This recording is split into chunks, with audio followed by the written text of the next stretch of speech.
Most of Muhammad's followers are not learned in the Quran and Hadiths to know that Allah, the pagan Arabian supreme rock god of the Kaaba, had in their traditions 3 daughters. Will you please explain to our listeners the facts? Most of the so-called believers are rarely, if ever, taught about the origins of the cult of Muhammad, for the obvious reasons that these revelations would reflect very badly upon their beliefs. As far as the religious and political leaders of Muhammadan Islam are concerned, in their case, ignorance is bliss. Let us now look at the records that we have available regarding this topic. In pre-Islamic days, called the days of ignorance or Jahiliyyah, the religious background of the Arabs was pagan and basically animistic. Through wells, trees, stones, caves, springs, and other natural objects, man thought he could make contact with the deity. At Mecca, Allah was the supreme rock god of the Kaaba and chief of the gods and the special deity of the Quraysh, Muhammad's tribe. He was similar to Jove, the king of Roman gods. Allah had 3 daughters. Al-Uzza, Venus, most revered of all and pleased with human sacrifices, and represented by the symbol of a star. Al-Manat, the goddess of destiny, and Al-Lat, the goddess of vegetable life, and represented by the symbol of the crescent moon. They acted as intercessors between humans and their father, Allah. The Aus and Khazraj tribe of Medina were the most prominent worshippers of Manat. Even though their principal shrines lay north and east of Mecca, Al-Lat and Al-Uzza, Wal-Manat were all worshipped by the Quraysh of Mecca, who paid much reverence to Al-Lat and Al-Uzza, most of all to the latter. The Quraysh were the tribe to which Muhammad belonged, and Ibn al-Kalbi states that before Muhammad began to preach his own message, he himself once offered a white sheep to Al-Uzza as a member among her own worshippers. Al-Uzza was the youngest of the 3 daughters of the pre-Islamic Allah, and the patron goddess of Mecca. She is identified with Venus as the morning star, and her name means the mighty one. She resided in a tree similar to the acacia. Such was the paganism in which Muhammad was reared, and which he later came to believe it was his mission to dispel. Al-Uzza, Al-Lat and Manat, the 3 daughters of Allah, had their sanctuaries in the land which later became the cradle of Muhammadan Islam. In a weak moment, the monotheistic Muhammad was tempted to recognize these powerful deities of Mecca and Medina and make a compromise in their favor. But afterwards he retracted the revelation which he blamed upon Satan, and instead said to have received the form now found in Surah An-Najm, the star 53.19-20. Later theologians explained this case according to the principle of nasikh and mansukh, abrogating and abrogated verses, by means of which Allah revokes and alters the announcements of His will. This results in the cancellation of a verse and the substitution of another for it, as in Qur'an 2.100. Al-Tabari 6.108.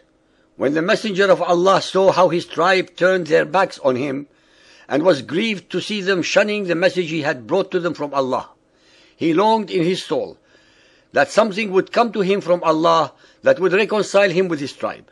With his love for his tribe and his eagerness for their welfare, it would have delighted him if some of the difficulties which they made for him could have been smoothed, and he debated with himself and fervently desired such an outcome.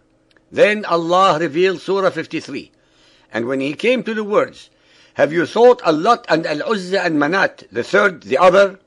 Satan cast on his tongue, because of his inner debates and what he desired to bring to his people, the words, "These are the high-flying cranes, verily their intercession is to be hoped for." When the pagan Quraysh heard this, they rejoiced and were happy and delighted at the way in which he had spoken of their gods, and they listened to him, while the Muslims, having complete trust in their Prophet, with respect of the message which he brought to them from Allah, did not suspect him of error, illusion, or mistake. When he came to the prostration, having completed the surah, he prostrated himself, and the Muslims did likewise. The polytheists of the Quraysh and others who were in the Kaaba likewise prostrated themselves because of the reference to their gods which they heard, so that there was no one in the mosque, believer or unbeliever, who did not prostrate himself. Then they all dispersed from the mosque, the Quraysh left delighted at the mention of their gods. This is indubitably an authentic story, says it is impossible to imagine any Muhammadan Muslim inventing such a tale of the notorious satanic verses. What precisely are we to understand by exalted cranes? The Muhammadan authorities were as uncertain about the meaning of gharaniq as we are. But what they did know was that this was the refrain that the pagan Quraysh used to chant as they circumambulated the Kaaba. Al-Lat, Al-Uzza and Manat, the third, the other. Indeed, these are the exalted gharaniq. Let us hope for their intercession. It is unthinkable that the men of the later tradition, who regarded Muhammad in every respect as a perfect example for the faithful, would have deliberately invented a story so seriously compromising their prophet. We must therefore assume, as the historical kernel of the tradition, that Surah 53 once embodied a different wording, implying acceptance of the pagan conception of the gods, an implication which Muhammad subsequently felt to be incompatible with belief in the one Allah. The renowned Muhammadan expositor Al-Suyuti, in his Asbab al-Nuzul, page 184, states, Muhammad was in Mecca. He read the chapter of the star. When he uttered, "Have you seen Al-Lat, Al-Uzza and the other third, Manat?" Satan instilled in his tongue, "These are the exalted idols, daughters of Allah, whose intercession is hoped." The infidel said that Muhammad had mentioned their gods with good words. Then, when he prostrated, they prostrated too. The great Sunni exegete Ibn Kathir, even though he doubted the veracity of this report, nonetheless had to admit that how the shaitan threw some falsehood into the words of the messenger and how Allah abolished that. وَمَنَاتْ الثَّالِثَةَ الْأُخْرَى, and Manat, the third, the last. And Satan made him utter the words, تِلْكَ الْغَرَانِقَ الْعُلَاء وَإِنَّ شِفْعَتَهُنَّ لَا تُرْتَجَى.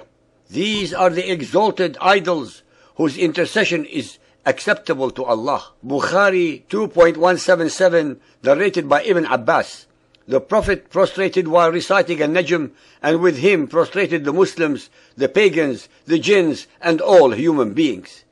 Dear listeners, the hadith asserts that all of humanity, as well as all demons, were witnesses to this event. Many traditionists have recorded it with reference to the chains of narrators.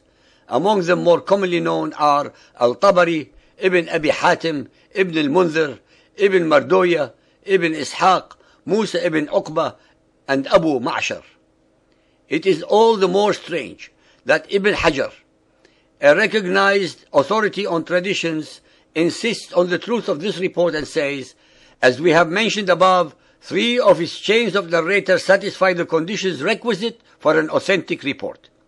When Muhammad brought a revelation from Allah, cancelling what Satan had cast on the tongue of his prophet, the Quraysh said, Muhammad has repented of what he said concerning the position of your gods with Allah, and has altered it and brought something else. Those 2 phrases which Satan had cast on the tongue of the Messenger of Allah were in the mouth of every polytheist, and they became even more ill-disposed and more violent in their persecution of those of them who had accepted Islam and followed the Messenger of Allah. Ladies and gentlemen, the satanic verses controversy have taxed the minds of the most learned scholars of Muhammadan Islam over 1400 years.